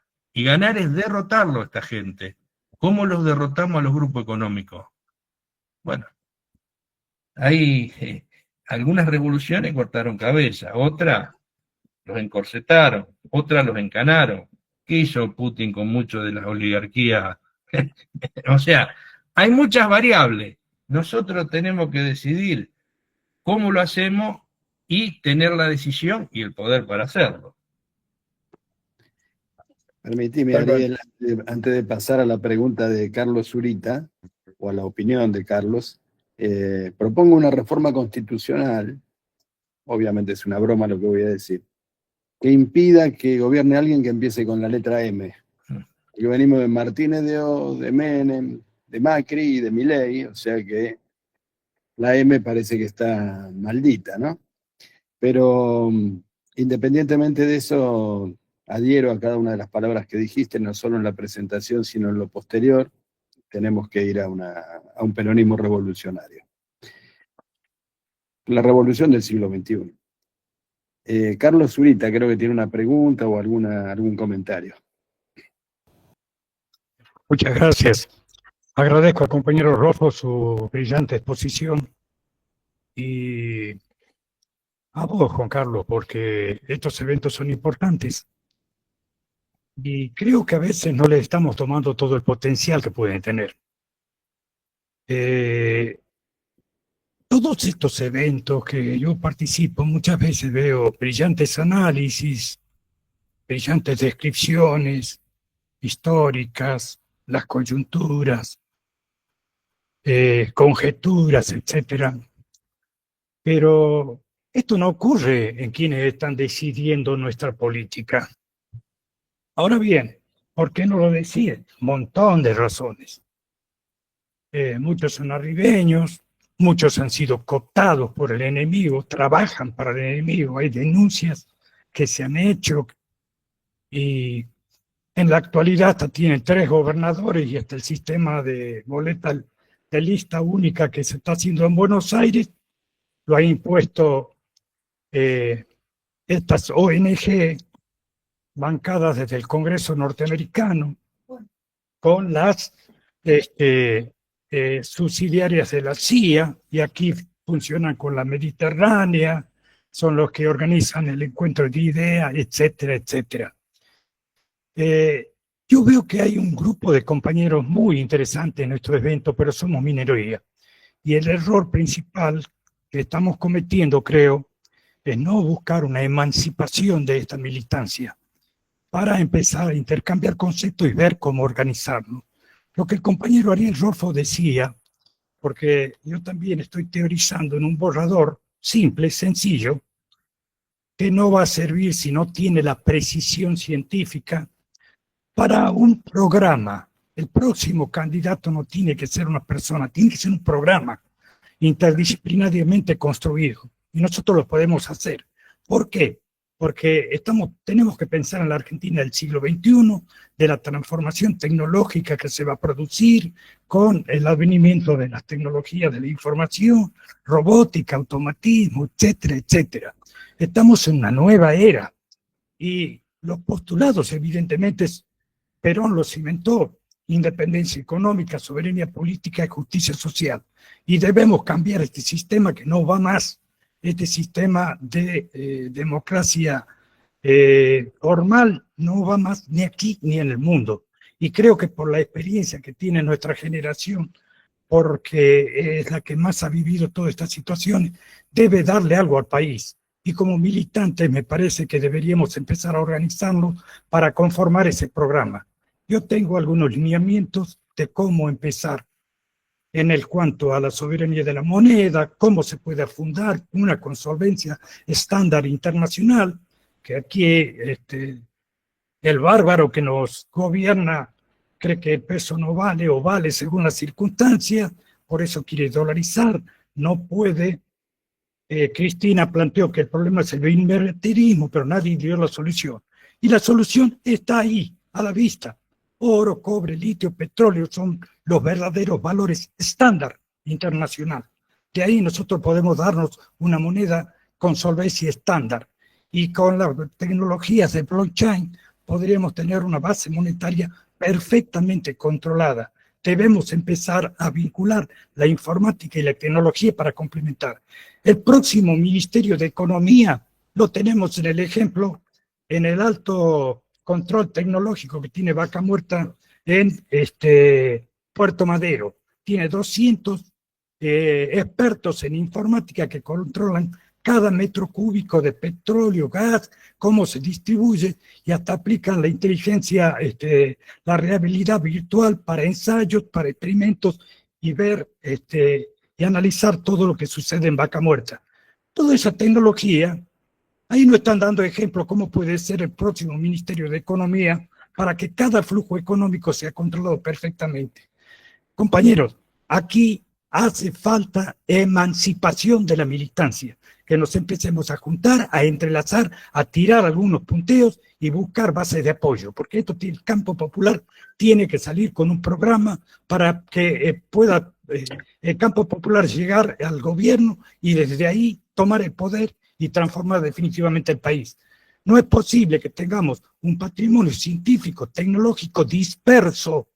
Nosotros podemos, modificando algunas leyes, hacer que todo eso funcione en conjunto, pero lo tenemos que conversar. Me interesaría muchísimo poder conversar con los que tengan interés. No quiero seguir más del tema y agradezco esta posibilidad de expresar.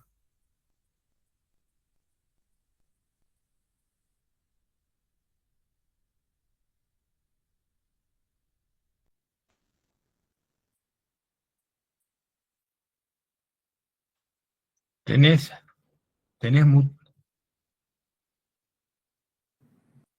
Perdón. ahí.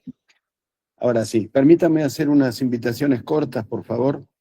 En los próximos días les van a llegar invitaciones a todos, gratuitas por supuesto, para participar de unos cursos sobre computación cuántica, que es la computación que va a revolucionar seguramente la tecnología.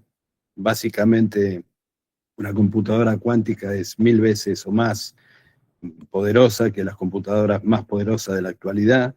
Va a cambiar absoluta y rotundamente todo el día que esa tecnología esté presente. Hay dificultades, ni los chinos ni los norteamericanos han logrado todavía avances significativos. Hay algunos avances en la Argentina, bueno, pero es importante conocer lo que esta tecnología puede dar. Cuando arrancó la energía nuclear, como bien nos especificó en una parte de su charla Ariel, Argentina estuvo entre los países pioneros, allá en la isla Huemul, con aquel loco o no, Richter. Resulta que ahora Richter planteaba, no quiero entrar en un debate de esa naturaleza, pero Richter planteaba la fusión nuclear y se reían de la fusión nuclear, y bueno, resulta que el CEO de OpenAI, que es un experto en fondos de inversión, Sam Altman, el que anunció la inversión, el humo de la inversión de $25.000 millones, está invirtiendo en tecnología de fusión nuclear, 50 años después. Por supuesto, ha habido un avance tecnológico. Tecnología nuclear también, vamos a dar algunas charlas, y también vamos a dar algunas charlas y conferencias relacionadas con un concepto que se llama mellizos virtuales. Un mellizo virtual es la inteligencia artificial, hoy nos permite construir un modelo tan exacto que es prácticamente igual en el funcionamiento, digamos, no en la existencia física, pero sí virtual, de un organismo, que puede ser un organismo vivo, con lo cual podemos hacer pruebas incruentas en ese modelo paralelo y llegar a conclusiones que nos permiten después aplicar las medicaciones, intervenciones quirúrgicas o lo que fuera sin experimentar con el cuerpo físico humano. Pero también con organismos vivientes organizativos, una empresa, una municipalidad, una organización, una cooperativa, un sindicato. Esto es muy interesante también. También les voy a hacer llegar invitaciones para esta charla. Es una charla que creo que se va a dar el jueves y las otras son la semana entrante.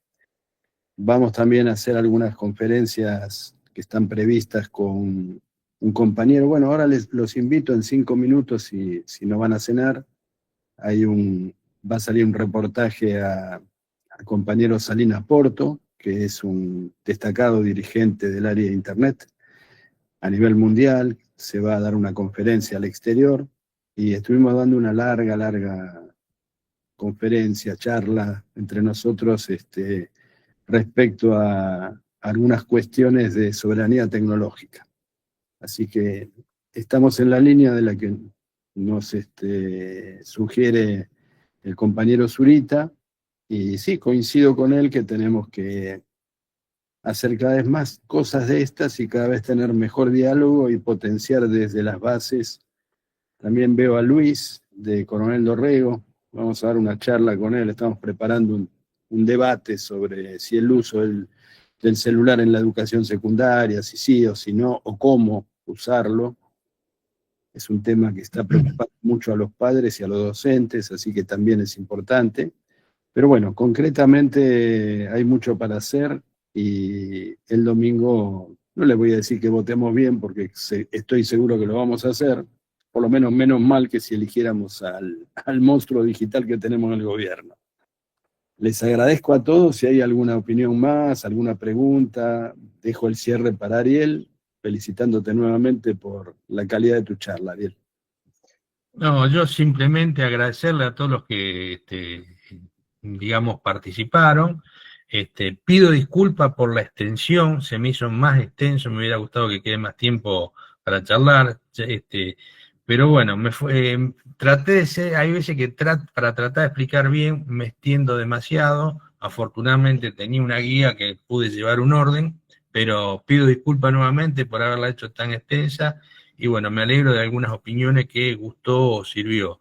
Lo fundamental, como yo siempre digo, es que estas cosas que uno hace y que las eterniza poniéndolas en las redes, las utilicemos como una herramienta más para llevar conocimiento, llevar análisis a los demás que no pudieron estar o que no sabían que existían, ¿no es cierto?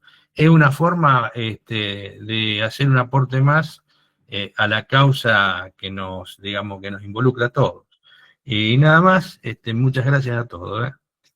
Gracias, Ariel. Vamos a subir esta charla a YouTube, también vamos a circular los enlaces, en un par de horas ya va a estar subida.